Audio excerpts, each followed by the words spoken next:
நிகழ்ச்சியில் உங்களை சந்திப்பதில் மகிழ்ச்சி அடைகிறோம். இன்றைய மினி நிகழ்ச்சியில் வன்னி மாவட்ட பாராளுமன்ற உறுப்பினர் மஸ்தான் அவர்களையும், அதேபோல் தமிழ் தேசிய கூட்டமைப்பு உருவாக்கப்பட்ட பின்பு அந்த மாவட்டத்திலே வடக்கு மாகாணத்திலேயோ அல்லது வடகிழக்கு மாகாணத்தில் அதிகூடிய தமிழ் வாக்குகளை பெற்று விருப்ப வாக்குகளை பெற்ற கிட்டத்தட்ட 1,12,000 வாக்குகளை பெற்ற கஜேந்திரன் அவர்களையும் நாங்கள் இன்று சந்திக்கின்றோம். உங்களோட காரியாலயத்தில் இருக்கின்றவர் கஜேந்திரன் ஆவா குழு என்று சொல்லி கை சேர்ந்தார். உங்களுக்கு சொல்ல முடியுமா, கிட்டத்தட்ட முந்தி பார்த்தீங்கன்னு சொன்னால் விடுதலை புலிகள், தமிழர் விடுதலை இயக்கம் டெலோ, தமிழர் விடுதலை கழகம் புலாட், பேருந்து ஈரோஸ், இஎன்டிஎல்எஃப், டெலோ, டெலி, டெலாண்ட் எல்லாம் இருந்தன. கிட்டத்தட்ட எவ்வளவு இயக்கங்கள் இருந்தன? 30 இயக்கம் இருந்தன. 30 இயக்கங்கள் பார்த்தீங்கன்னா தமிழர் இராணுவம், செம்படை, தமிழர் பேரவை எல்லாம் இருந்தன. எங்கேயாவது இந்த 30 இயக்கத்தில் ஏதாவது ஒன்று ஒரு சிங்கள பேரோட இருந்ததா? உங்களுக்கு தெரிஞ்ச மாட்டேன், இல்லை, சிங்கள பேரோட இருக்கையில். ஆனால் இந்த பார்த்தீங்கன்னா இந்த 30 இயக்கத்தின் தலைவர்களும் யாழ்ப்பாணத்தில் தான் பிறந்தவர்களாக இருந்தார்கள். அது தமிழில் இராணுவம் என்ற தம்பா பிள்ளைய மகேசனாக இருக்கலாம், அல்லது டெலாவாக இருக்கலாம், அதாவது ஒப்ரே தேவனாக இருக்கலாம், அல்லது ஜெகனாக இருக்கலாம் இயக்கம் துவங்கினால், அல்லது விடுதலை புலிகள் இன்று வரை இறுதி வரை இருந்த விடுதலை புலிகளின் தலைவர் தேசிய தலைவர் பிரபாகரனாக இருக்கலாம், அல்லது உமாமேஸ்வரனாக இருக்கலாம், அல்லது ஸ்ரீசபாட்டமாக இருக்கலாம், பத்மநாபாவாக இருக்கலாம். ஆனால் இன்னும் நானும் பாராளுமன்றத்திலே சிலரின் தமிழ் பாராளுமன்ற உறுப்பினர் உரைகளை கேட்கணும். ஆவா என்று சொன்னால் இவர்கிட்ட கேட்டிக்கிட்டா சொல்லுவார் என்னென்று. ஆவா என்று சொன்னால் சிங்களத்தில் வந்துட்டான் அர்த்தம். யாழ்ப்பாணத்தில் ஒரு குரூப் ஒன்று ஆவா அண்டா வந்துட்டான் சிங்கள பேரில் துவங்கி இருப்பதன் ஊடாக இதன் பின்னணி என்னவென்று தெரிகிறது. எனவே இன்றைய பார்த்தா உங்களுடைய அரசியல் நடவடிக்கை கூட இந்த குழுவுடன் பிணைக்கப்பட்டு உங்களுடைய நடவடிக்கை.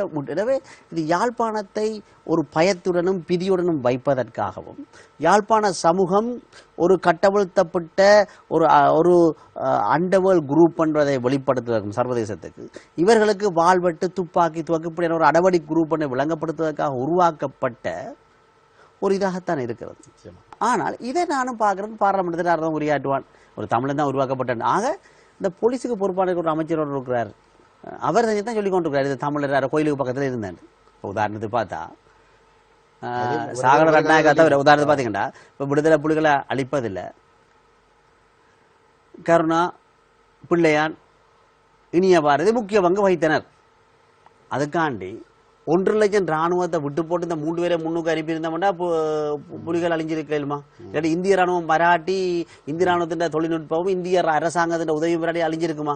அப்போ அதுக்காண்டி சொல்லலாமா நாங்கள் கருணாவும் பிள்ளையானும் இனிய பாரதியையும் விட்டு அவை எவ்வளோ மட்டும் போயிருக்கும் யுத்தம்? அவை 3 பேர் யுத்தம். அது மாதிரி இந்த ஆவா குழுவிலும் தமிழர்களும் இருந்திருக்கலாம். ஆனால் இதை இயக்குவது யார்? என்ன பண்ணுற இலங்கை ஜனாதிபதி அவர்கள், முன்னாள் ஜனாதிபதி மஹிந்த ராஜபக்ச அவர்களை இந்தியா டுடே இன்டர்வியூ பண்ணுகிறது, எப்படி யுத்தத்தை முடித்திருக்கின்ற. அதுடன் அவர் சொல்கிறார், அந்த யுத்தம் முடிஞ்சோடனே உங்களோட நாட்டு தலைவியை கேட்டிங்கன்னா அவர் சொல்லுவான் எப்படி நான் முடிச்சேனான்னு. பார்த்தீங்கன்னா போர்க்குற்றம் என்று வார நேரம் ஒரு நாளுமே இந்தியா சப்போர்ட் பண்ணல. என்ன சொன்னால் போர்க்குற்றம் வந்து சப்போர்ட் பண்ணப்பட்டா இந்தியா சோனியா காந்தி முழுக்க போயிருக்கோம். இல்லை இந்த ஆவாண்ட விஷயத்தை எல்லாரும் சொல்ற கூட இல்ல தான் பார்க்க ஆவாண்டா என்ன ஆவான் அப்படி இல்ல இல்ல அவரே சரி அவரு தெரியும் ஆவாண்டா என்ன கருத்து வந்துட்டார். ஆனா ஏன் இப்படியான அரசியல்வாதிகள் புத்திஜீவிகள் எல்லாம் பிறந்து 32 இயக்கங்கள் தலைவர்களும் யாழ்ப்பாணம் அப்படிப்பட்ட ஒரு குழு வந்து இதுவரைக்கும் தாங்கள் இப்படி ஒரு அமைப்பா இயங்குறோம்னு சொல்லி இது ஒரு திட்டமிட்ட பிரச்சாரம் இல்ல. போலீஸ் தான் வந்து இப்படி ஒரு பேர்ல ஒரு குழுவை கைது செய்திருக்கிறோம்னு சொல்லி போலீஸ் தான் சொல்லி இருக்கு. இது ஒரு திட்டமிட்ட பிரச்சாரம் தான். பிரச்சாரம். அப்ப இந்த பிரச்சாரத்துக்கு முதல் நீங்கள் இந்த பிரச்சாரத்தை நீங்கள் முதல்ல முறியடிக்க வேண்டுமே. இதுவரை எங்களிடம் இருந்த எந்த குழுவுக்கும் எங்களை பொறுத்தவரையில இல்ல, எங்களை பொறுத்தவரையில உதாரணத்துக்கு பாத்தீங்கன்னா உலக தமிழுக்கு பிற்பாடுதான் இந்த இப்ப நாங்கள் வந்து எங்களோட வேலை செய்து கைது செய்யப்பட்ட அலெக்ஸை பற்றி மட்டும்தான் நான் இதுல கதைக்கிறேன். சரிதானே? நாங்கள் இதுல சொல்ல வர விஷயம் என்னன்னு சொன்னால், முக்கியமாக வந்து நீங்கள் சொன்னது போல யாழ்ப்பாணத்தை ஒரு பதட்டத்தில் வச்சிருக்கணும். உங்களுக்கு தெரியும் இந்த கிரீஸ் பூத பிரச்சனை கொண்டு வந்தது முதல்ல, அதிண்ட மறுபடியும் தான் இது வந்து அது இன்றைக்கு வந்து அவர்களுக்கு அந்த தேவையின் இருக்குன்னு சொல்லி சொன்னால் வந்து முக்கியமாக புதிய ஒரு அரசியல் ஜாப்பை கொண்டு வர போயினோம். உலக ஐநாவுக்கு வந்து வாக்குறுதி கொடுத்திருக்கிறோம், தாங்கள் ஒரு தீர்வை கொடுப்போம்னு சொல்லி. கூட்டமைப்பும் இந்த அரசாங்கத்தோடு சேர்ந்து தமிழ் மக்களுக்கு ஒரு வாக்குறுதியை கொடுத்திருக்கு, 16க்குள்ள ஒரு தீர்வை கொண்டு வருவோம்னு சொல்லி. அப்போ இவே என்ன நம்பிக்கையில் இருந்தவைன்னு சொல்லிச்சினால் வந்து கூட்டமைப்பு சொல்கிற கருத்தின் அடிப்படையில் தமிழ் மக்கள் முடிவெடுப்பார்கள், செயல்படுவார்கள் என்ற ஒரு அடிப்படையில் தான் இந்த நகர்வுகள் எல்லாம் நடந்து கொண்டிருந்தது. ஆனால் தமிழ் மக்கள் பேரவை உருவாக்கப்பட்டு தமிழ் மக்கள் பேரவை வந்து ஒரு தீர்வு திட்டம் ஒன்றை தயாரித்து அதை இறுதி செய்து அரசாங்கத்துக்கும் சமர்ப்பித்து வெளிநாட்டு தூதரகங்களுக்கும் கொடுத்து போட்டு அந்த தீர்வு திட்டம் தமிழ் தேசத்தின் இறமை அங்கீகரிக்கப்பட்ட அடிப்படையிலான அந்த தீர்வு திட்டம், ஒரு சமஷ்டி தீர்வு திட்டம் தான் தமிழர்களுக்கு வேணும் என்று சொல்லி அதை மக்கள் மட்டத்தில் கொண்டு போய் மக்கள் மட்டத்தில் ஒரு விழிப்புணர்வை ஏற்படுத்தி கொண்டு வர்ற ஒரு நேரத்தில் ஒரு நெருக்கடி கொண்டு வருது என்று சொல்லி சொன்னால், சமஷ்டி தான் வேணும் என்ற ஒரு விழிப்புணர்வு மக்கள் மட்டத்தில் வந்துட்டுதுண்டா ஒட்டியாட்சி அரசியலமைப்பு வந்தால் மக்கள் வாக்களிக்க மாட்டான், எதிர்த்து தான் வாக்களிப்பினான். அப்போ இது வந்து ஒரு பெரிய பிரச்சனை, வேறு நிகழ்ச்சிகளுக்கு முழுக்க ஒரு பெரிய ஒரு நெருக்கடியாக வருது வந்து. அப்போ இந்த இடத்துல மக்கள் மட்டத்தில் போய் ஒரு விழிப்புணர்வை ஏற்படுத்துகிற வேலை திட்டம் வந்து எப்படியோ நிறுத்தப்பட வேணும் என்ற இடத்துல தான் இந்த மாதிரியான நெருக்கடிகள் வந்து ஏற்படுத்தப்படுது வந்து. சரிதான், ஏதோ ஒரு வகையில் வந்து ஒரு பிரச்சனை, புதிய பிரச்சனையை உருவாக்கி வந்து இதை கொண்டு வராங்க வந்து. இதைத்தான் மக்கள் விளங்கிக் கொள்வது. எங்களுக்கு இப்போ ஆவா குழுவை வந்து விளங்கிக் கொள்றதுன்றதுக்கு முதல்ல வந்து இதுக்கு பின்னால் இருக்கிற அரசியலை தான் மக்கள் முதல்ல விளங்கிக் கொள்ளும். அதுக்கு முதல் நீங்கள் விளங்கப்படுது ஆவா குழுவன்ற ஒன்றே இல்லை. ஆவா குழுவன்றது உருவாக்கப்பட்டிருக்க ஒரு மாயை. உன்னை கிரீஸ் பண்ணி தானே சொன்னாங்க. என்ன சொன்னாங்க, நாங்கள் உண்மையில எங்களோட பிள்ளைய சின்ன பிள்ளையில பார்த்துருக்கோம், ஓட்டோமேன், ஸ்பைடர்மேன் அப்படிலாம் பார்ப்பார்கள். அதே மாதிரி இந்த கிரீஸ் மேன் ஒருத்தர் வந்தார், அவர் எங்க போய் ஓடினவன்னு தெரியும், இருந்து யாழ்ப்பாணம் வரைக்கும் ஓடினவர். எல்லா இடம் ஓடினார். அப்பொழுது இது பிரச்சனை எங்களுக்கு, அது உண்மையில் நூரலியாவில் வந்து அப்பொழுது நான் பார்லமெண்ட் உறுப்பினர் பிரச்சனை வந்து இது ஜாதி மட்டத்தில் கொண்டு போய் அதுக்கு பிறகு அந்த பிரச்சனை நீக்கப்பட்டது. ஆனா இதோட உங்களுக்கு புத்தளத்துல வெடி வைக்கிற அளவுக்கு புத்தளத்துல கொலை செய்யப்பட்டார். அந்த கிறிஸ்மஸ் தான் கொலை செய்யப்பட்டார். கிழக்கு மாநிலத்துல கொலை செய்யப்பட்டார். அது குறிப்பாக முஸ்லீம் பெண்கள் இருக்கிற இடங்கள்ல போய் பாரிய பிரச்சனை கிழக்கு மாநிலத்தில் ஏற்பட்டது. எனவே இந்த ஆவா குழுவண்டதை வந்து எங்களுக்கு பார்க்கின்ற விடயம் எப்படின்னு சொன்னால், உண்மையில் இதுக்கு பின்னாலே ஒரு பாரிய யாழ் மக்களை பயத்தில் வைத்திருப்பதற்கும், சர்வதேச ரீதியாக முந்தைய ஆயுதம் வைத்து போராடணும் இப்போ வாளோட திரிதாண்டு உருவாக்குவதற்கும், அதைவிட அரசியல் மக்கள் அந்த அதாவது இந்த விடுதலை காற்றை சுவாசிக்க கூடாது, எந்த நேரம் பயத்தில் இருக்கணும், எப்ப கைது செய்வான் என்ற பயத்தில் இருக்கணும், மக்கள் நிம்மதியாக பேச ஜனநாயகம் என்பதை மக்கள் அரசியல் விழிப்புணர்வு வரக்கூடாது. அதை நீங்களே அட்ரஸ் பண்ணாமல் உங்களோட ஆபீஸ்ல பிடிச்சொன்றால மாத்திரம் கதைக்காமல் இந்த குழு யார், இன்றைக்கு விடுதலை புலிகளை அழைத்தான்னு சொல்லி மார்பதற்றவைக்கு இந்த ஆவா குழுவை பிடிக்கலாமே இருக்கும். பெரிய வேலையே அதான் இல்ல. அப்ப இந்த ஆவா குழு யாருக்கு தேவைப்படுகிறது, அரசுக்கு தான் அது தேவை. அதை நீங்களே அட்ரஸ் பண்றீங்க. இல்ல நாங்கள் உங்கள்கிட்ட கேட்கறேன், உங்களை நான் உங்களோட பாராளுமன்ற உறுப்பினர் தான் கேட்கணும். ஆனா நீங்களும் ஒரு இன்றைக்கு பார்த்தீங்கன்னா கீரை கிடைக்கும் ஒரு எதிர்கடை தேவை என்று சொல்லுவார்கள். எங்களை பொறுத்தவரை இதை தாண்டி வந்து நாங்கள் இந்த வேலை திட்டத்தை கொண்டு வரோம். எங்களை பொறுத்தவரை இன்றைக்கு எங்கள்கிட்ட இருக்கிற ஒரே ஒரு குறிக்கோள் வந்து தமிழினத்துக்கு வந்து 38 ஆண்டுகளுக்கு பிறகு ஒரு பொன்னான சந்தர்ப்பம் வந்து இன்றைக்கு கையில் இருக்குது.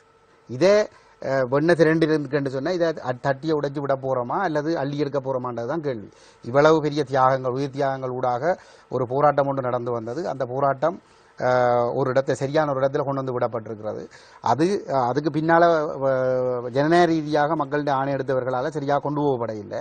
எங்களை போல தோல்த்து போனவர்களால் தான் அந்த விஷயம் சரியாக கொண்டு போகப்பட்டு கொண்டு இருக்கிறது. அப்போ இந்த இடத்துல நான் சொல்ல வரது வந்து புதிய அரசியலமைப்பு. நாங்கள் தீர்வு என்று சொல்கிறோம். அந்த தீர்வானது வந்து ஒரு அரசியலமைப்பு ஊடாகத்தான் ஒரு இனத்துக்கு வழங்கப்படலாம். அப்ப இந்த தீர்வுக்கான தோத்து போனேன்னு சொல்றீங்க. இன்றைக்கு தமிழ் தேசிய கூட்டமைப்பு யாரை தலைவராக வச்சு சொல்லுது, யாரை தலைவராக வச்சு அரசியல் செய்யுது? தந்தை செல்வாவை. அந்த தந்தை செல்வா தமிழினத்துக்கு ஒரு தனியரசு வேணும் என்று சொல்ற நேரம் 60ஆம் ஆண்டு ஸ்ரீமா பண்டாரநாயக்கா அந்த இந்த கொன்ற மட்டும் தோக்க இல்லையா? தோத்துவர் தானே. அப்ப நீங்க தோத்து போன யோசிச்சு செல்வநாயகத்தை படத்தை வச்சு செய்யணும். அந்த செல்வநாயம் ஐயாவே தோத்தவர். நீங்க சொல்ற கருத்தை அவர் சொன்னவர் அன்றைக்கு தோத்தவர். இப்ப வெண்டவர் 60ஆம் ஆண்டு ஸ்ரீமா பண்டாரநாயக்கா பல்கலைக்கழக ஸ்டாண்டர்டைசேஷன் கொண்டு வர, அதை விட அந்த கான்ஸ்டிடியூஷனை மாற்றி கொண்டு வரணும் தானே தோத்தவர். உங்களுக்கு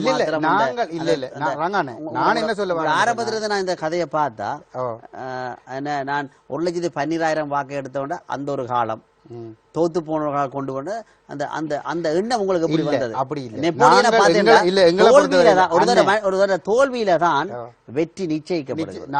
நான் என்ன சொல்ல வரேன்னு சொன்னால், என்ன பொறுத்தவரையில் நாங்கள் ஒரு பாராளுமன்ற பதவியை எடுத்து தான் அரசியல் செய்யணும்ன்ற தேவை இல்லை.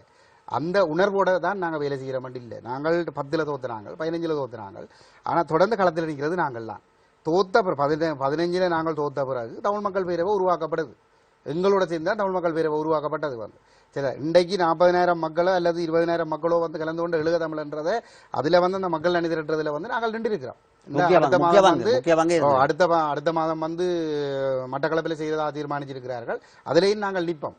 நான் என்னத்தை சொல்றேன் என்று சொல்லி சொன்னால் வந்து, நாங்கள் தோத்து போன ஒரு இடத்திலையும் சரியில்லை, ஏதோ ஒரு வகையில பொய் பிரச்சாரங்களால் என்னத்தாலேயோ வந்து தோத்து போயிருந்தாலும் கூட ஒரு வகையில இந்த மக்களுக்காக நாங்கள் களத்தில் நிற்கிறோம்ன்றதை தான் நான் இதுல சொல்ல வரேன். வந்து சோர்வு அல்ல என்ன பொறுத்த வரைக்கும். சரிதானே? சோர்வும் இல்லை, தோல்வியும் இல்லை. தோல்வியும் இல்லை, தோல்வி நீங்க தோல்வி நினைக்கிறீங்க இல்லை. அப்படி நானும் நினைக்கல. இப்ப தேர்தல் முடிவுகள் அப்படி சொல்லுது. சரியில்லை, இவே அப்படி சொல்லி வந்து எங்களை மக்கள்ல இருந்து அந்நியப்படுத்த பாக்கணும், அல்லது மக்கள் எங்கள்ல இருந்து அந்நியப்படுத்த பாக்கணும். ஆனா நாங்கள் நான் நினைக்கிறேன் நீங்கள் சுமந்திரன் பிரச்சாரத்துல கொஞ்சம் பாதிக்கப்பட்டு இல்லை.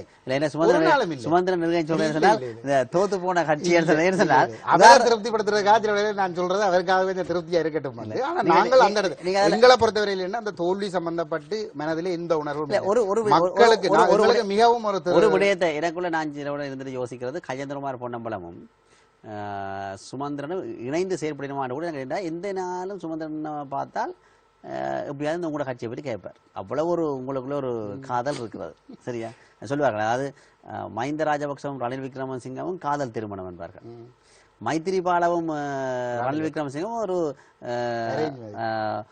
என்ன ஏற்பாடு செய்யப்பட்ட, அதாவது பேசி செய்யப்பட்ட திருமணம் என்று சொல்லுவார்கள். அதாவது காதல் திருமணம், அதை பேசி வெளிநாட்டு சக்திகளால் பேசி அவர்களை திருமணம் முடித்து விட்டது. ஆனால் மஹிந்த ராஜபக்சவும் ரணில் விக்ரமசிங்கம் ஏற்பட்டது ஒரு காதல் திருமணம். அதே மாதிரி உங்களுக்கும் சுமந்திரனுக்கும் இருப்பது கூட ஒரு காதல் திருமணம் என்றால் எங்க போனாலும் உங்களை பேர் பேசாமல் வருவதில்லை.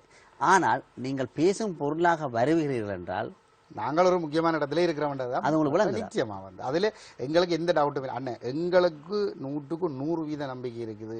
நாங்கள் மக்கள் மட்டத்தில் சரியா வேலை செய்தால் மக்கள் அந்த லட்சியத்துக்கு பின்னால்தான் பெறுவேன்.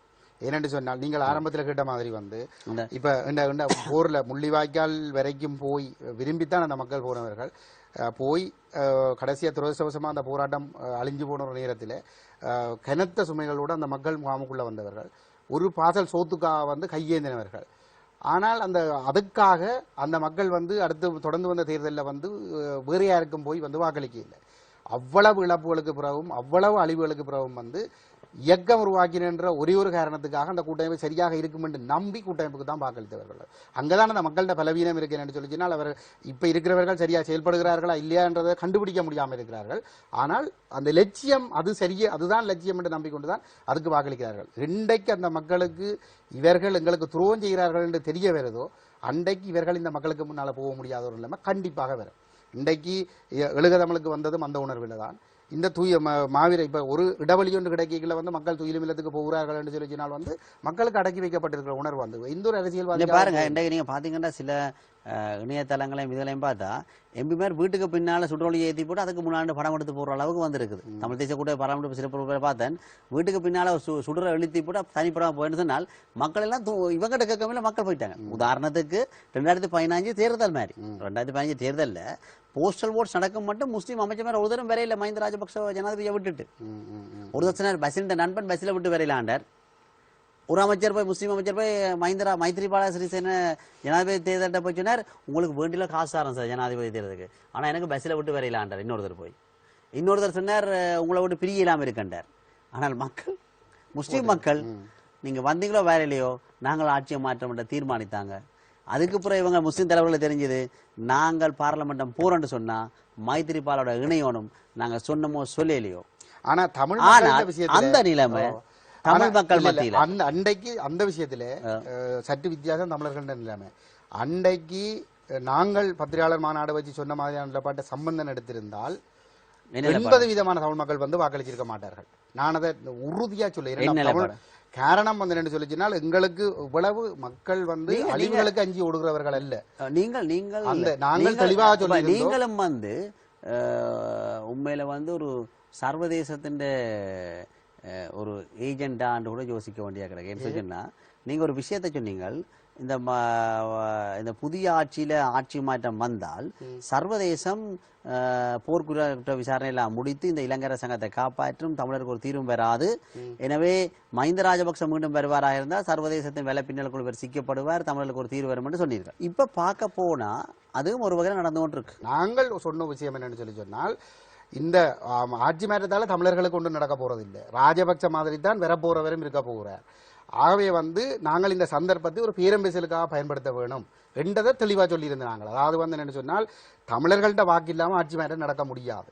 அப்ப அந்த ஆட்சி மாற்றத்துக்கு எங்களை பாவிச்சு வந்தவர்கள் தங்களுக்கு விரும்பின ஒரு ஆட்சியை கொண்டு வந்து அந்த ஆட்சியை தொடர்ந்து தக்க வைக்கிறதுக்காக போர்க்குற்ற விசாரணை எல்லாத்தையும் கைவிட போகிறார்கள் என்று சொல்லியிருந்தாங்க.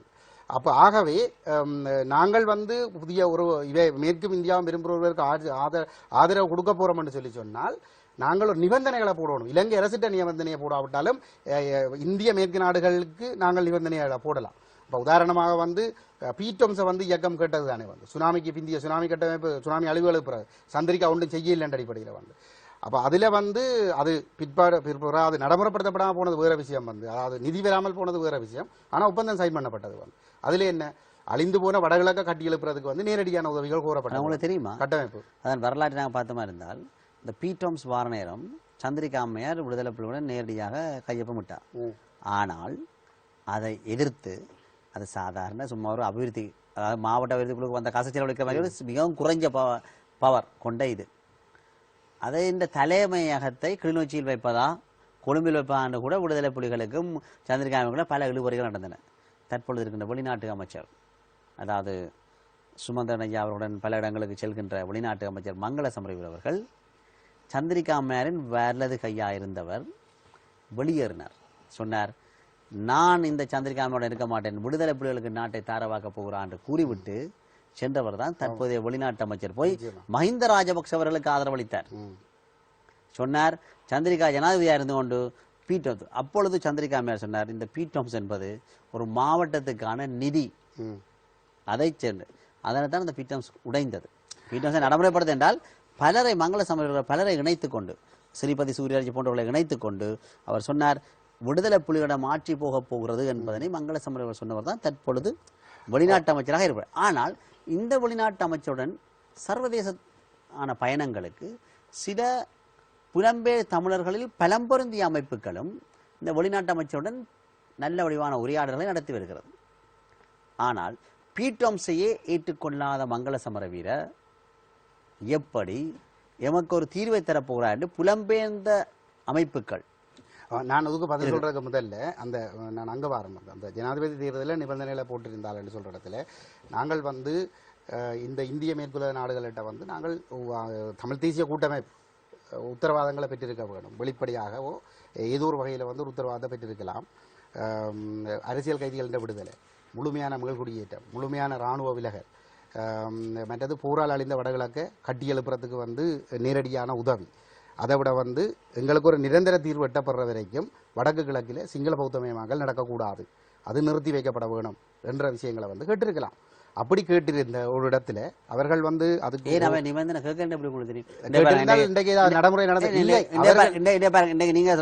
எங்களுக்கு எதிர்கட்சி பதவி கிடைச்சிருக்கு, சரியா? மற்ற மாவட்டத்துல டிஎன்ஏக்கு எல்லாம் பதவி கிடைச்சிருக்கு. மாவட்ட இப்ப தமிழ் தேசிய கூட்டமைப்பு மாவட்ட இணை தலைவர், அதாவது மக்களுக்கு ஒரு நன்மையும் இல்லையே. இப்ப நான் சொல்ல வர்றது மக்களுக்கு நன்மை சம்பந்தனையா சொல்றாரு, தான் எதிர்கட்சி பதவி மக்கள் அப்படி நினைச்சிருந்தால் எழுக தமிழுக்கு வந்திருக்க மாட்டேன்.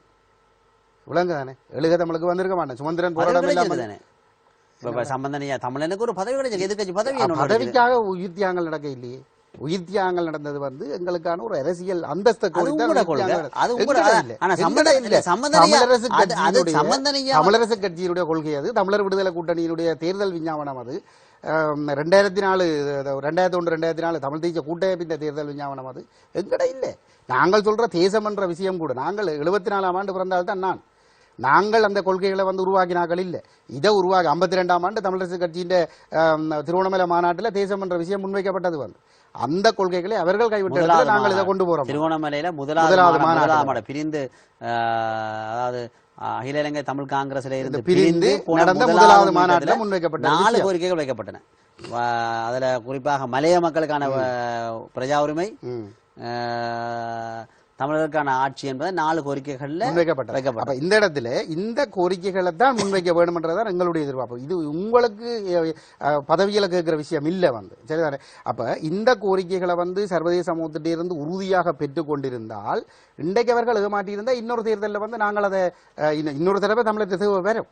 மேற்குக்கும் இந்தியாவுக்கும் இலங்கை தீவில சீனாண்ட ஆதிக்கத்தை கட்டுப்படுத்தி தங்களுடைய ஆட்சியாளர்களை தங்க வைக்கிறதுக்கு தமிழர்கள்ட்ட தேவை வரும்.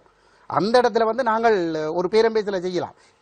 இல்லைன்னு சொன்னா நாங்கள் ஆதரிக்க மாட்டோம் என்று சொல்லி அதை செய்திருந்தா இன்றைக்கு இந்த அளவு சீரழிவு இருந்திருக்காது. நாங்கள் சரி இதொரு விஷயத்தை தவற விட்டார்கள். அதுக்கு பிற்பாடு 15ஆம் ஆண்டு பாராளுமன்ற தேர்தலில் மேடையில் சொல்லப்பட்ட விஷயம் 2 முக்கியமான விஷயங்கள். தாங்கள் வந்தால் சர்வதேச விசாரணை நடக்கும், போர்க்குற்றவாளிகள் தூக்கிலிடப்படுவார்கள், அடுத்தது சமஷ்டி தீர்வு வரும், 16ஆம் ஆண்டுக்குள் சமஷ்டி தீர்வு வேண்டும். 1 மாத கால பகுதிக்குள்ள செப்டம்பர் மாதம் 18 பாராளுமன்ற தேர்தல் முடிவடைந்து பதவியேற்ற கையோடு ஜெனீவாக்கு ஒரு குழு போகிறது. சுமந்திரனுடைய தலைமையில மாவையண்ண தமிழக கட்சியின் தலைவராக இருந்தாலும் சுமந்திரன் ஐயா தலைமையில தான் குழு போனது. போய் அவர்கள் அங்க லொபி பண்ணினேன்னு சொல்லி சொன்னால் உள்ள விசாரணைக்கு சந்தர்ப்பம் கொடுங்கோ. ஏனென்றால் நாங்கள் தெரிவு செய்த அரசாங்கம், இந்த அரசாங்கம் ஐநாவில் ஒரு சர்வதேச விசாரணை என்ற ஒரு தீர்மானத்தை எடுத்தால் அதை மதிக்க வேண்டி இருக்கும். அதை மதித்து நடைமுறைப்படுத்த வலிக்கிறால் சிங்கள மக்கள் அரசுக்கு எதிராக கிளம்புவார்கள். கிளம்பினால் இந்த அரசு விழும். இந்த அரசு விழுந்துன்னு சொல்லிச்சுன்னா திருப்பி ராஜபக்ச வந்துடுவார், தமிழர்களுக்கு ஆபத்து. எப்படி இருக்கு லாஜிக் சொல்லி சர்வதேச விசாரணை என்றதை தீர்மானத்தை உள்ள விசாரணையாக கொண்டு வர்றதை நியாயப்படுத்தினார்கள். இவர்கள் சொல்லித்தான் இவர்கள் ஏனென்றால் பாதிக்கப்பட்ட தரப்பினுடைய கன்சர்ன் தேவை அதை ஐநா மனித உரிமை ஆணையாளரே சொல்லி இருக்கிறார்.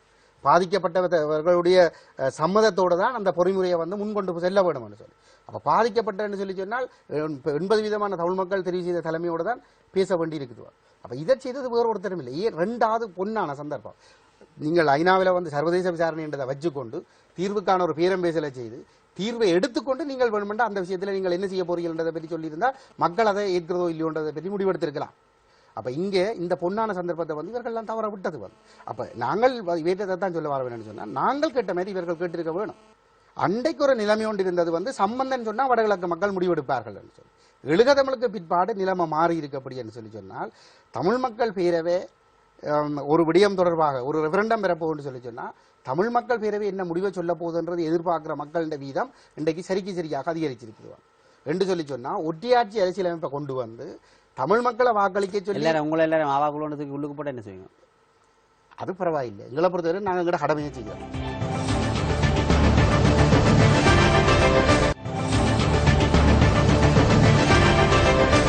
தமிழ் மக்கள் பேரவை என்ன முடிவை சொல்ல போகுதுன்றது எதிர்பார்க்கிற மக்களின் வீதம் இன்றைக்கு சரியாக அதிகரிச்சிருக்கு என்று சொல்லி சொன்னா ஒட்டியாட்சி அரசியலமைப்பை கொண்டு தமிழ் மக்களை வாக்களிக்க சொல்லி உங்களை எல்லாரும் ஆவாக்குள்ளதுக்கு உள்ளுக்கு போட்டு என்ன செய்யும்? அது பரவாயில்லை. எங்களை பொறுத்தவரை நாங்கள் எங்கட கடமையை செய்கிறோம். விளங்கானே. அப்போ ஏதோ ஒரு வகையில் இவர்கள் தங்களுக்கு வசதியானவர்களை வச்சுக்கொண்டு இப்போ டக்ளஸ் போன்றவர்களை 94ஆம் ஆண்டிலேருந்து பாராளுமன்றத்தில் வச்சுக்கொண்டு தங்களுக்கு சார்பாக தமிழ் மக்களுடைய பிரதிகள் என்ற பேரில் எத்தனையோ விஷயத்தை உலக நாடுகளுக்கு சொல்லியிருக்கிறார்கள். அதுக்காக மக்கள் அதை எல்லாம் ஏற்றுக்கொண்டதாக இல்லை. அப்போ இவர்கள் அதை செய்யலாம். வேணுமெண்டா எங்களை யாரையும் கொள்ளலாம், அல்லது வாகனத்தால் மோதி காயப்படுத்தலாம், நிரந்தர அங்கவீனமாக்கலாம். ஆனால் அப்படி உங்களுக்கு நடந்துதானே? அதை விடுவோம். இப்ப எதிர்காலத்தில் நடக்க போறதை நான் சொல்றேன். அப்ப எதுவும் நடக்கலாம், எங்களுக்கு தெரியாது. ஆனால் நாங்கள் எங்களை பொறுத்த வரையில இப்ப நாங்கள் ஒரு விஷயத்துல தெளிவா இருக்கிறோம் சொன்னா, நாங்கள் ஒரு பாராளுமன்ற உறுப்பினராக வந்தால் மக்களுக்கு எந்த நன்மையும் செய்வோம் சொல்லி நாங்கள் வாக்குறுதி எதையும் கொடுக்க இல்லை. மாறாக நாங்கள் எதிர்பார்க்கிற ஒரு அரசியல் தீர்வை முன் வச்சிருக்கிறோம். அந்த அடிப்படையில் ஒரு அரசியல் தீர்வு ஒன்று கிடைக்கிறதுக்காக நாங்கள் வேலை செய்வோம். அது கிடைக்கிற பட்சத்தில் மட்டும்தான் எங்களுடைய மக்களை பொருளாதார ரீதியாக நாங்கள் மேம்படுத்தக்கூடியதாக இருக்கும். இப்போ இன்றைக்கு இப்போ இதில் வரி விலக்குகளை பற்றி நீங்கள் பேசினீங்கள் அன்னையோட. அண்ணே தன்னால் முடிஞ்ச அளவுக்கு மக்களுக்கு நல்லது செய்கிறாருன்றது நல்ல விஷயம். ஒரு சகோதர இனப்பண்ட அடிப்படையில் நான் அந்த விஷயத்தை நான் அதை வரவேற்கிறேன். ஆனால் அதே நேரத்தில் தமிழர்கள் என்ற கோணத்தில் எங்களை பொறுத்தவரையில் தமிழர்கள் என்ற கோணத்தில் தமிழர்களுடைய முதலீட்டுக்கு எந்த உத்தரவாதமும் இல்லை.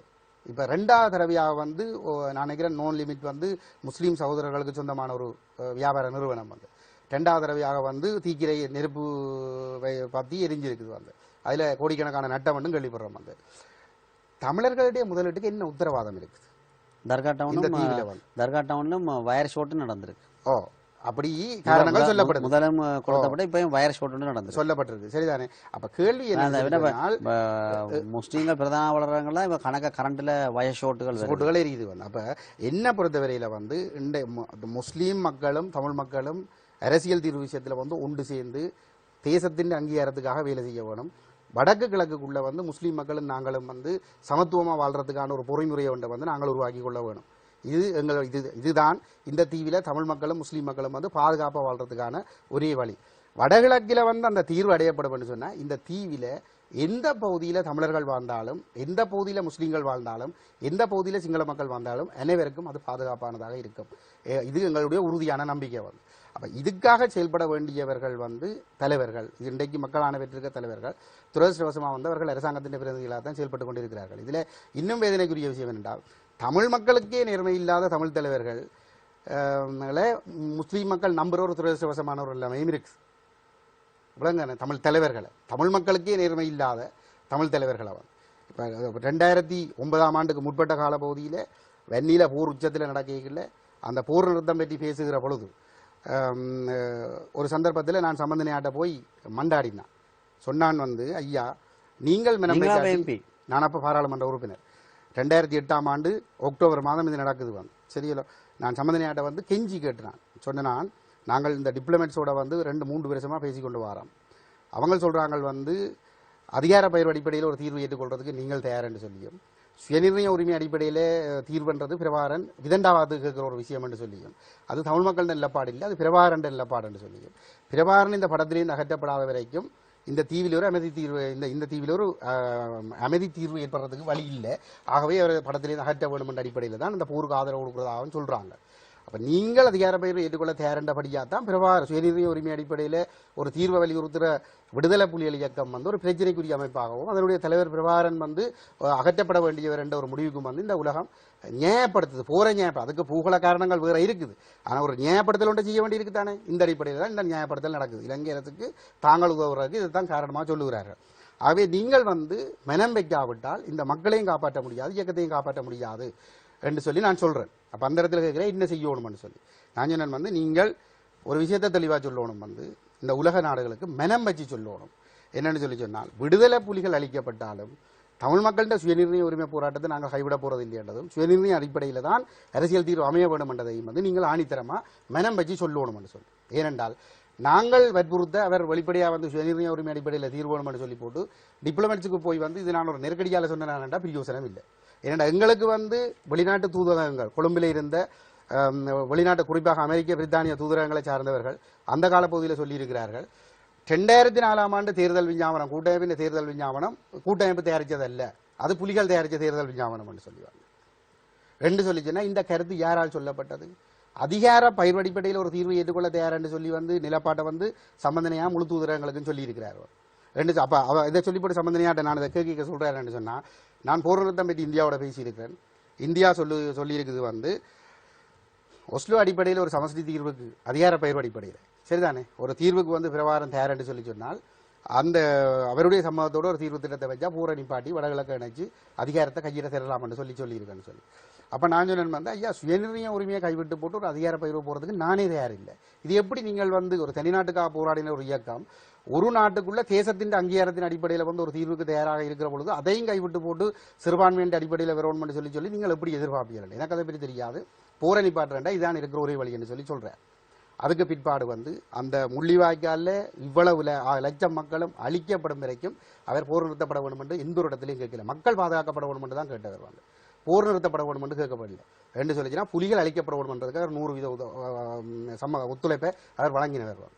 அப்போ புலிகள் என்ன அதிகார பயிர் அடிப்படையில் வந்து ஒரு சமஷ்டி தீர்வை தரலாம்னு சொல்லி இந்தியா சொல்லி இருக்குது என்ற அடிப்படையில் தான் அவர் அந்த விஷயத்துக்கு ஒத்துழைப்பு கொடுக்குறார் என்று சொல்லி சொன்னால் அந்த அடிப்படையில் வந்து அதை அதிகார பயிர்வை ஏற்றுக்கொள்ள தயாரில்லை, ஏற்க முடியாது. என்னென்னு சொல்லிச்சுன்னா அது தமிழ் மக்களுக்கு எந்த வகையிலையும் வந்து ஒரு ஏற்புடைய ஒரு தீர்வு இல்லை. அது ஆக குறைந்த தமிழர்கள் சுயநிர்ணய உரிமை அங்கீகரிக்கப்பட்ட அடிப்படையில் ஒரு தீர்வு அமைய வேணும் வந்து.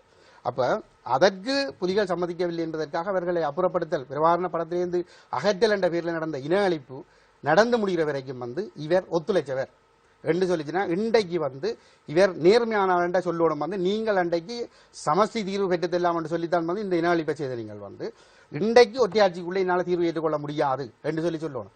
அதை விட்டு போட்டு வந்து சொல்லணும், உலகத்துக்கு சொல்லணும்.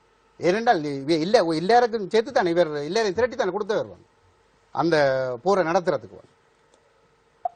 இந்த படுகொலையில இந்த தமிழ் முள்ளிவாய்க்கால் படுகொலை தமிழ் தேசிய கூட்டமைப்பு தலைவர் சம்பந்தனையாட பரிபூர்ணமான ஒத்துழைப்போட நடந்ததை நான் இதுல பகிரங்கமாக குற்றம் சாட்டுறேன். நான் சாட்சி, நான் கெஞ்சி நான் அவர்கிட்ட வந்து அந்த இடத்துல அவர் எனக்கு சொன்ன பதில் என்னன்னு சொன்னேன். அப்ப நான் இதை போய் தலைவர்கிட்ட சொன்னேன். 2008ஆம் ஆண்டு இறுதி பகுதியில் நான் தலைவரை சந்திச்சு நான் வந்து தலைவர்கிட்ட வந்து நான் இந்த விஷயத்தை சொல்லிக்கல. தலைவர் சொன்னவர் என்று சொன்னால் இந்தியாண்ட நிலப்பாட 13ஆம் திருத்த சட்டத்தை நாங்கள் ஏற்றுக்கொள்ளணும் வேண்டதாக தான் இருக்குது. இப்படிப்பட்ட ஒரு இடத்துல சம்பந்தனையாக்கு ஒன்றில் இந்தியா பொய் சொல்ல வேணும், அல்லது சம்பந்தனையா உண்மை தெரிஞ்சு கொண்டு உங்களுக்கு பொய் சொல்றார், அதிகார பயிர் அடிப்படையில் ஒன்றை ஏற்றுக்கொண்டால் போற நிப்பாட்டலாம்னு சொல்லிட்டு ஏதோ ஒரு இடத்துல வந்து அவர் அதுக்கு இணங்கினார் சொன்னா அதுக்கு பிறகு அவர் பக்கத்தில் ஒருத்தர் நிற்க போறது இல்லை. விலங்குதானே வந்து அப்ப ரெண்டு சொல்லி அப்ப இதுதான் சொல்லப்பட்ட பதில். சொல்லி போட்டு சொன்னவர் என்று சொன்னால் சிவனேசன் பாராளுமன்ற உறுப்பினர் சிவனேசன் இறந்த பொழுது அந்த செத்த வீட்டுக்கு வந்திருந்த வீரவணக்க நிகழ்வுக்கு வந்து கூட்டமைப்பாக்கள் எல்லாரும் போயிருந்தாங்க. சம்பந்தனையா வரை இல்லை, மாவெண்ணம் வந்திருந்தது. அதுல வந்து தலைவர் வந்து அஞ்சலி செலுத்தி போட்டு போக வழிகிடைக்குள்ள மாவெண்ணை தான் காதுக்குள்ள குசு சுத்துது வந்து பிறகு மரணம் மாவே சேனாராஜா அவர்கள் விடுதலை புலிகளின் தேசியத்தில் பிரபாகரனுடன் காதுகளுக்குள் குசுத்த பொழுது அப்ப என்ன கேட்டான்னு சொல்லி சொன்னால் தம்பி உங்களுக்கு இருக்கா சந்திக்கணும்னு சொல்லி அப்ப அண்ணன் வந்து ஓமன்னு சொல்லி மறுநாள் கூப்பிட்டு சந்திச்சவர். அப்ப சந்திச்சு அந்த இடத்துல சொல்லி இருக்கிறார் வந்து இவர் கேட்டுக்கிறாருன்னு சொன்னா சம்பந்தன் உங்களுக்கு ஒரு கடிதம் ஒன்று எழுதினவராம், இந்த அதிகார பயிர் அடிப்படையில ஒரு தீர்வு திட்டம் கொண்டு வைக்கிற சம்பந்தமாக உங்கள்ட்ட எந்த ஒரு பதிலும் வர இல்லையான்னு சொல்லி அப்ப அது தொடர்பாக வந்து என்னன்னு கேட்டு வர சொல்லி சொன்னவர்னு சொல்லுவார். அப்ப எனக்கு தலைவர் சொன்ன என்னன்னு சொல்லி சொன்னால் தான் மாவேனை சொல்லிவிட்டேன்னு சொல்லி வந்து அதிகார பயிர் கொண்ட பேச்சுக்கிடம் இல்லை, அந்த அதை அந்த அந்த அடிப்படையில் போகிறாது. நாங்கள் ஐஜிசியை வச்சுனாங்க, இடைக்கால தன்னாட்சி அதிகார சபை வச்சுனாங்க, அந்த அடிப்படையில் நீங்கள் எதுவும் பேச போறீங்களா பேசுங்கோ என்று சொல்லிவிட்டு நான் சொல்லி போட்டு எனக்கு சொன்னவர். ஆனால் அந்த அடிப்படையில் வந்து அவை ஒரு முயற்சியும் செய்கிறதா தெரியல. திருப்பி வந்து அதிகார பயிர் அடிப்படையில் ஒரு தீர்வை பற்றி தான் காய்ச்சி கொண்டிருக்கிறோம். 13 அல்ல, அதிகார பயிர் அடிப்படையில் ஒரு அது சமஷ்டியாக கூட இருக்கலாம். ஆனால் அதிகார பயிர் அடிப்படையில் வந்து தலைவரை பொறுத்தவரையில் சுயநிர்ணய உரிமை அடிப்படையில் தேசம் அங்கீகரிக்கப்பட்ட ஒரு சமஷ்டி, ஒரு நாட்டுக்குள்ள சுயநிர்ணய உரிமை அடிப்படையில் தமிழ் தேசம் அங்கீகரிக்கப்பட்ட அடிப்படையிலான ஒரு சமஷ்டி பரிசீலிக்கிறதுக்கு தான் இயக்கம் தயாராக இருந்தது. அப்போ என்று சொல்லி போட்டு தலைவர் சொன்னார் என்று சொன்னால் இவன் எக்கினமோ தெரியல, கிழக்கு போயிட்டுது. இப்போ மன்னாரில் இருந்தும் அவன் உடைச்சு கொண்டு குஞ்சால வர தொடங்கிட்டான்.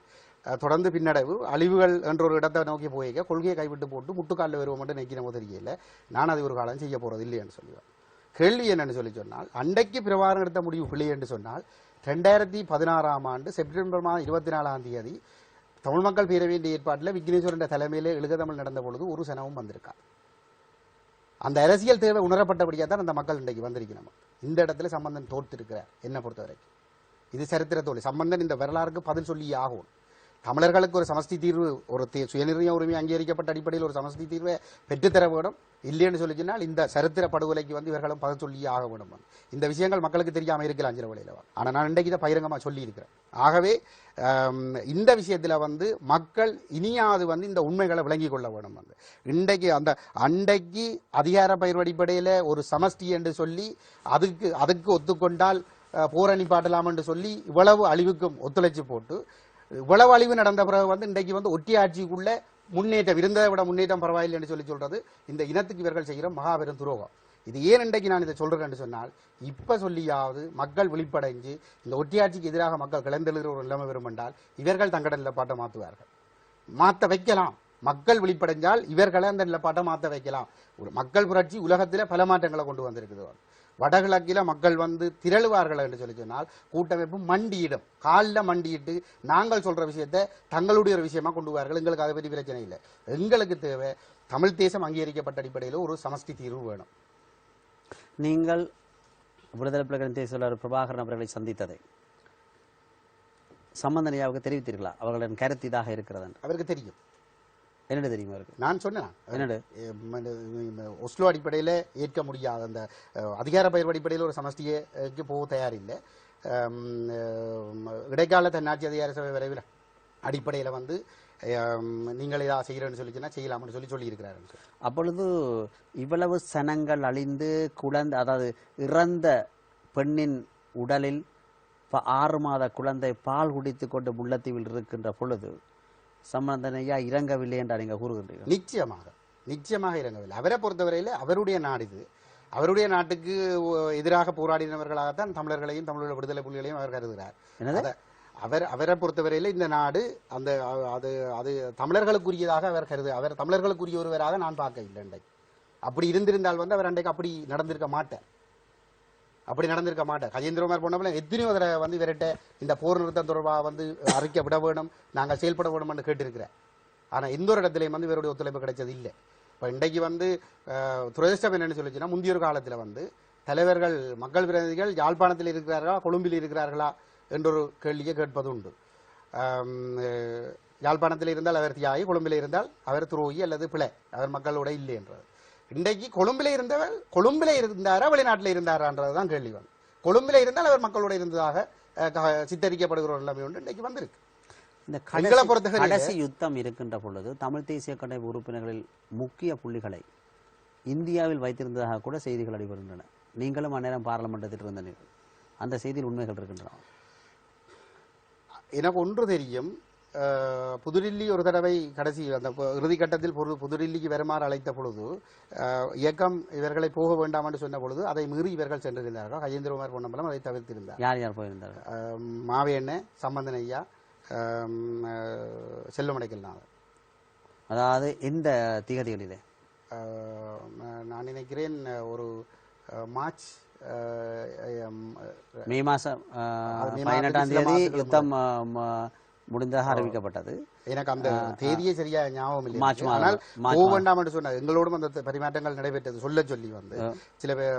ஆனால் அதில் சிவாஜிலிங்கமும் கடுமையாக முயற்சி செய்தவர் தடுக்கிறதுக்கு இவர்களை போறதை தடுக்கிறதுக்கு ஆனால் அது நடக்க இல்லை. கஜேந்திரகுமார் போக மாட்டேன்றதை திட்டவட்டமாக முடிவெடுத்து அவர் நின்று இருந்தவர், போயில்லை. அப்பொழுது நீங்க கூறுற கதையை பார்த்தா மக்கள் அழிவை வேடிக்கை பார்த்தவர்கள் தேர்தலில் வென்றிருக்கிறார்கள், மக்கள் அழிவை தடுக்க முற்பட்டவர்கள் தோத்திருக்கிறார்கள். நிச்சயமாக இது மக்களுக்கு தெரியாது. இப்போ என்ன பொறுத்தவரையில் நான் மக்கள்ல கோவிக்கு எனக்கு என்ன சொல்லல இல்லை, நாங்கள் சொல்லி இருந்தாலும் கூட அவங்க சொல்லுவாங்க போய் சொல்றாங்கன்னு சொல்லுவாங்க. பிரச்சனை என்னன்னு சொல்லி உங்களுக்கு இந்த நாட்டில் இன்றைக்கு ஒரு விஷயத்தை புரிந்து கொள்ளுங்க.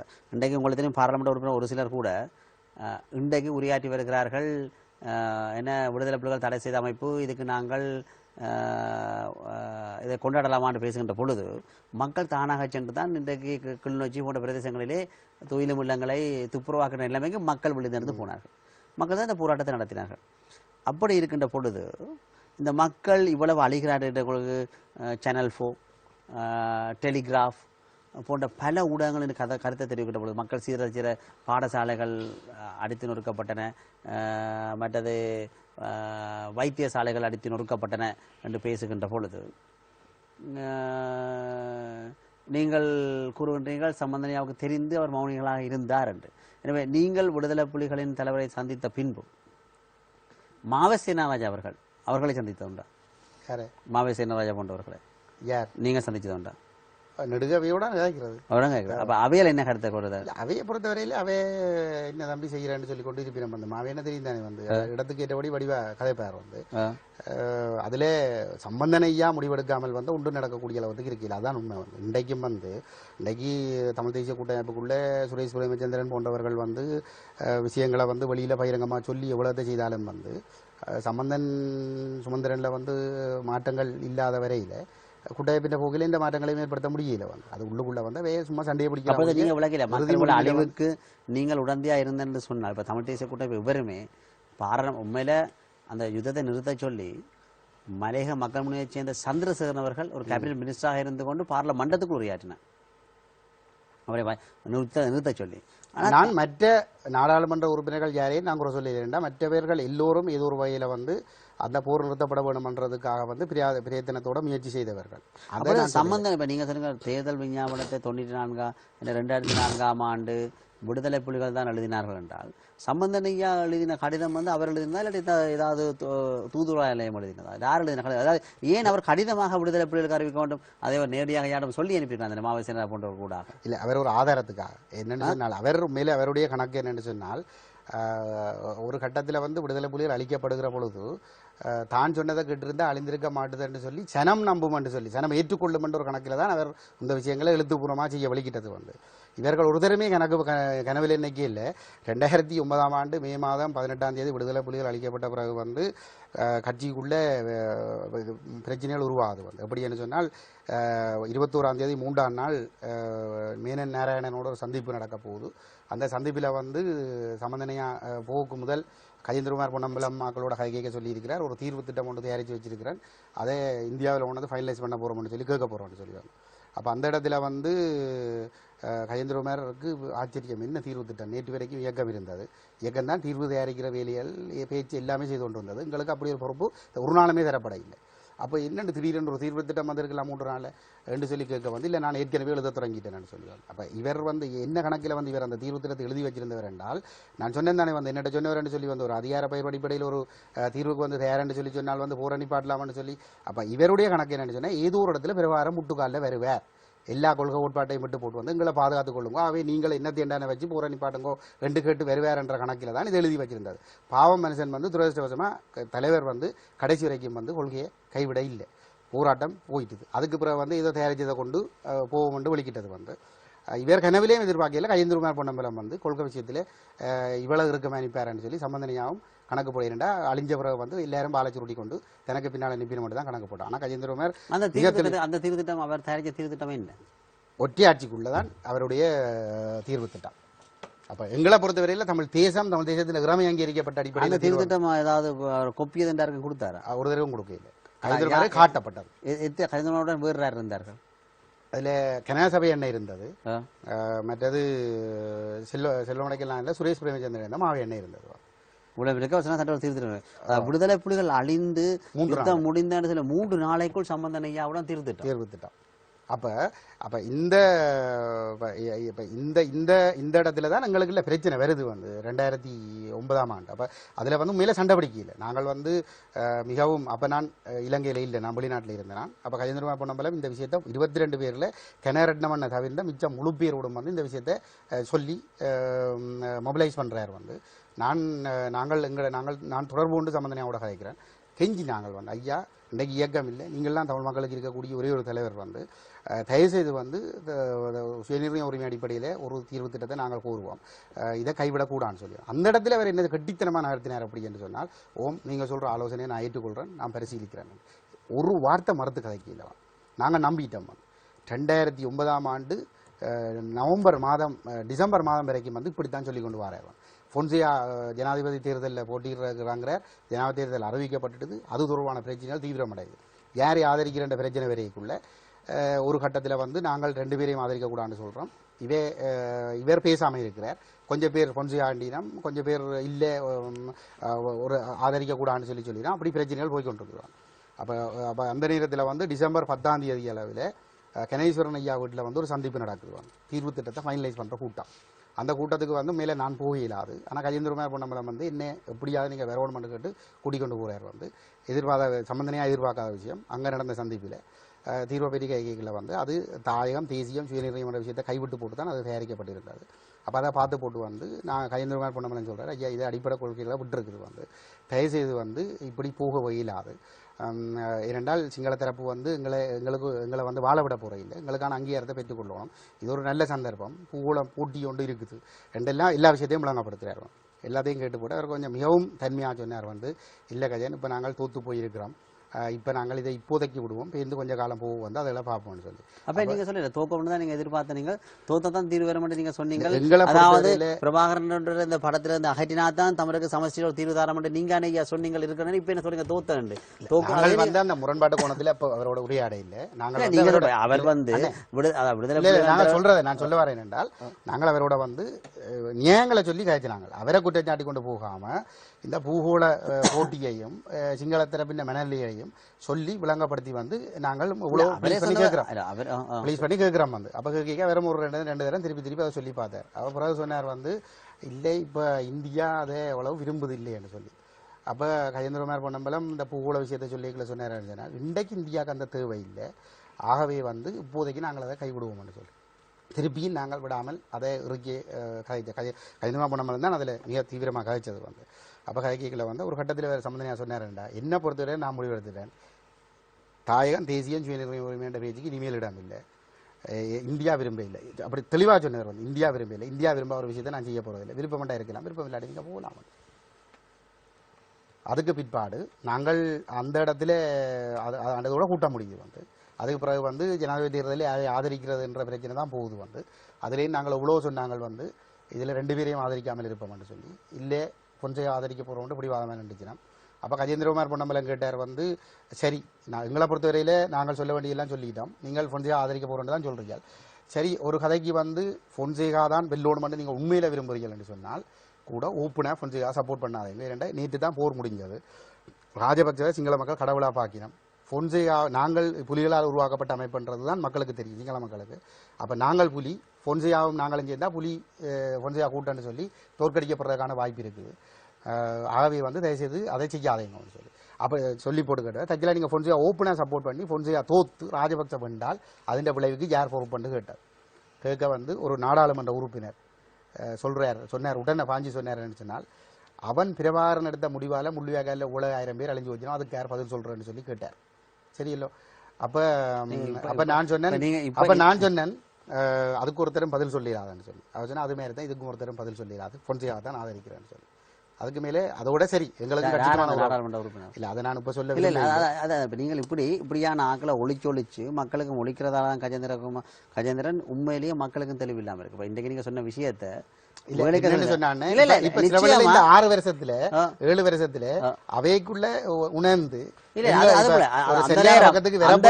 அந்த நேரம் விடுதலை புலிகள் தேசத்தில் இப்படி இருக்கிற நேரம் இந்தியால சம்பந்தனையா இருக்கையிலும் இப்ப அவர் தான் சுடா சொன்ன மாதிரி இந்த ரெட்டை உண்ணான் மாதிரி கதைக்காதீங்க. அப்படிதான் இன்றைக்கு நடக்கிற கதை. அந்த நேரம் அங்க அப்படி இருந்து பேசப்பட்டது. ஆனா இன்றைக்கு வந்து நடக்குது, அப்படியான பேச்சுக்கள் மாற்றப்படுகின்றன. அது மாதிரி எங்களுக்கு தேவையில்லை யார் அந்த பாராளுமன்ற. அதை நான் சந்தர்ப்பம் நிறைய சொல்றேன், தயவுசெய்து என்ன இதுல பாராளுமன்றத்தில் இருக்காரா இப்ப இருக்கிறேன் நான் அதை இப்ப ஏன் நான் சொன்னால், இப்ப உதாரணத்துக்கு வந்து இப்ப விடுதலை புலிகள் இயக்கத்துக்கு எதிராக செயல்பட்டு ஆயுதம் ஏந்தி அரசோடு சேர்ந்து செயல்பட்டவர்கள் பிறகு புலிகளோட சேர்ந்து ஏதோ ஒரு இடத்துல பயணிக்கிற ஒரு நிலைமை வந்தது.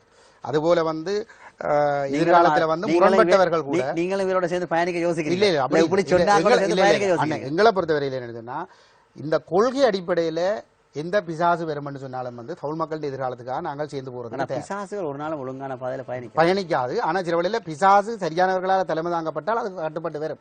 பிசாசு தலைமை தாங்கினால் பிரச்சனை இல்லாத பிசாசா தான் போகும். பிசாசுகளோட நீங்களும் சேர்ந்தீங்கன்னா நீங்களும் பிசாசுகளை மாற வேண்டிய எங்கள்கிட்ட அந்த வெள்ளமை இருக்குது வந்து. சரிதான், எங்களை பொறுத்தவரையில நாங்கள் அதை கொண்டு போவோம். சரி, நிறைவு செய்த நேரம் வந்துட்டு நாங்கள் மஸ்தானோட பேசணும். உண்மையில் பார்த்துட்டால் பல முறை நாங்கள் இந்த மேடையிலே உரையாற்றி வந்த விடயம்தான் முஸ்லிம் தமிழ் உறவு.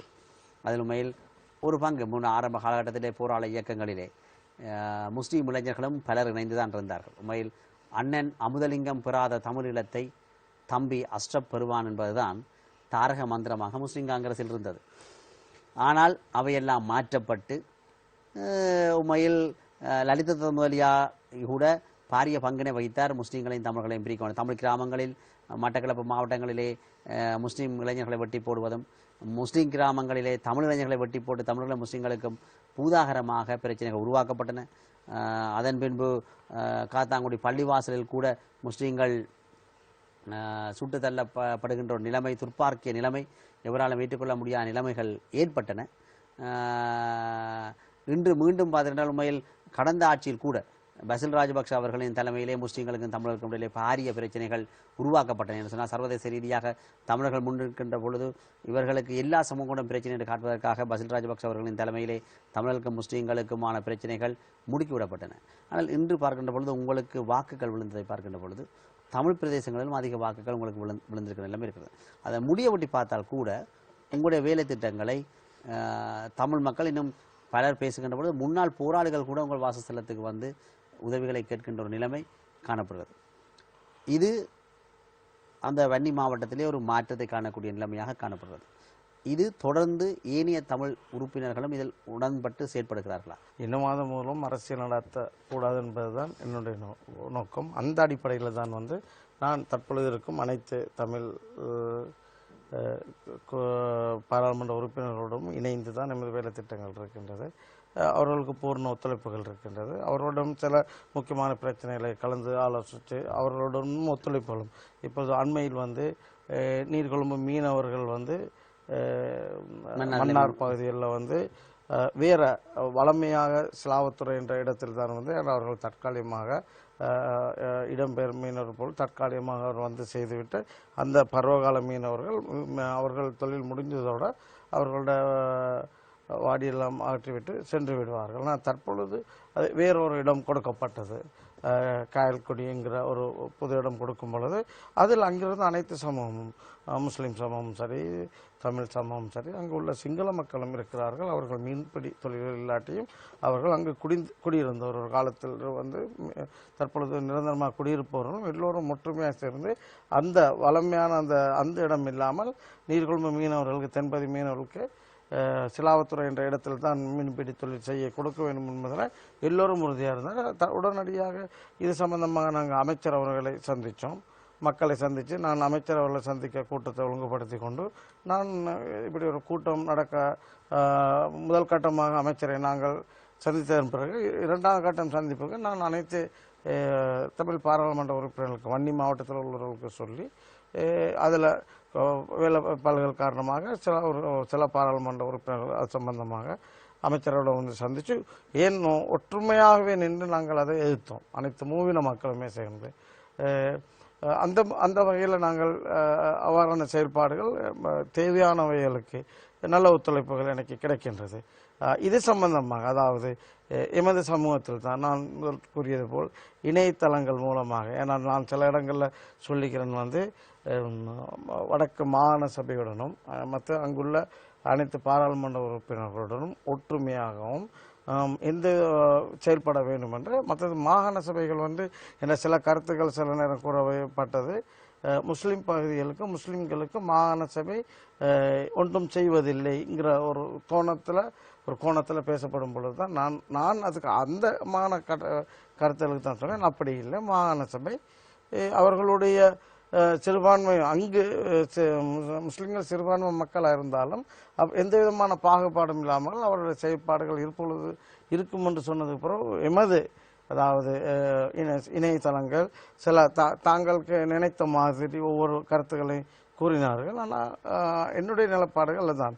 உங்களுக்கு அரசியல் என்று சொல்லி வந்தீர்களா இருந்தால் பல போட்டிகள் உருவாகத்தான் செய்யும். நீங்கள் வியாபாரத்தில் இருக்கின்ற பொழுதிலே உங்களை அரசியல்வாதிகள் தடுத்தார்கள், வியாபாரத்தை கூட தாங்கள் கைப்பற்ற வேண்டும். இப்போ நீங்கள் வியாபாரத்தையும் கைப்பற்றி அரசியலையும் கைப்பற்றுகின்ற பொழுது உங்களுக்கு எதிர்ப்புகள் நிச்சயமாக கூடும். எனவே அது இணையதளங்கள் அல்ல, ஒரு சில இணையதளத்தில் வேலுகின்ற ஒரு சில உறுப்பினர்களின் வேலைகளாக கூட இருக்கலாம் என்று அது வந்து சர்வசாரம் என்று பார்த்தீங்கன்னா சர்வதேச இன்டர்நேஷனல் வாரண்ட், அரெஸ்ட் வாரண்ட் வந்து இன்றைக்கு ஒரு இணையதளத்துக்கு வழங்கப்பட்டிருக்கிறது. எனவே இப்படியான நிலைமை இப்போது மாற்றம். இப்பொழுது இனிமேல் வந்து இந்த இணையதளங்கள் கண்டுபிடி போக முடியாது என்றால் இனி இலங்கை நீதிமன்றத்துக்கு அதிகாரம் இருக்கிறது சர்வதேச இதுகளை கொடுப்பதற்கு. எனவே அதில் உண்மையில் அந்த குறிப்பிட்ட இணையதளங்கள் உண்மையில புனித நோக்கத்துடன் உருவாக்கப்பட்டிருப்பார்கள். ஆனால் ஒரு சில அதில் எழுதுகின்ற ஒரு சில உறுப்பினர்களை விலைக்கு வாங்கி அந்த அமைச்சர்களான பிரச்சாரங்களை நடப்பதாக இன்று பல சிங்கள ஊடகங்கள் கூட வந்திருக்கின்றன. எனவே அப்படியானவை வந்து நீங்கள் சலித்து போகக்கூடாது. இப்படியான நிலைமைகள் நடைபெறும் என்றால் ஒரு சில அமைச்சர்களை பார்த்தீர்கள் என்றால் தர்கா டவுன் பத்தி எறிகின்ற பொழுது கூட அவர்கள் வாய் மூடி இருந்தார்கள். எந்த இணையதளம் வெளியிச்சு? இதை விட உங்களுக்கு தெரியாது, இன்றைக்கு முஸ்லீம் மக்களுக்கு பிரதானமாக இருக்கிற பத்திரிகை நவமணி.